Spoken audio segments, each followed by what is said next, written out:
Și celor mici le place televiziunea. Mai mulți elevi ai unei școli din sectorul 3 al capitalei au vizitat platourile Centrului Național Media, în cadrul săptămânii Școala Altfel. Copiii au mânuit camera, au stat la pupitrul prezentatorului de știri, iar unii chiar au demonstrat că au abilități de reporter. Și dacă ar fi să judecăm după răspunsurile date, lecția de jurnalism le-a prins bine. Mi-a plăcut regia cel mai mult, pentru că puteam să vedem foarte mulți oameni de sus. Mie mi-a plăcut cel mai mult să fiu cameraman, ca să pot să filmez mulți oameni, făcând multe lucruri interesante.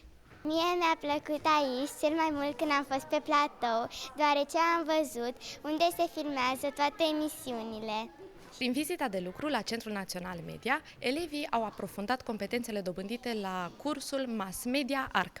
La acest curs au învățat despre cum poți să iei un interviu, cum poți să folosești o cameră de luat vederi sau cum poți să fii prezentator.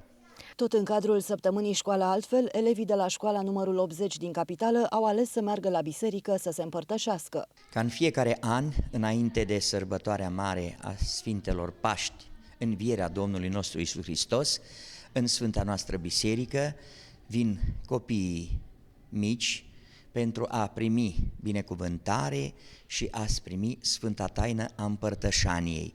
Între 7 și 11 aprilie, peste 3 milioane de elevi au ocazia să meargă la teatru sau la film și să viziteze muzee și instituții publice. În cadrul săptămânii Școala Altfel, care precede vacanța de primăvară și este dedicată activităților extracurriculare și extrașcolare.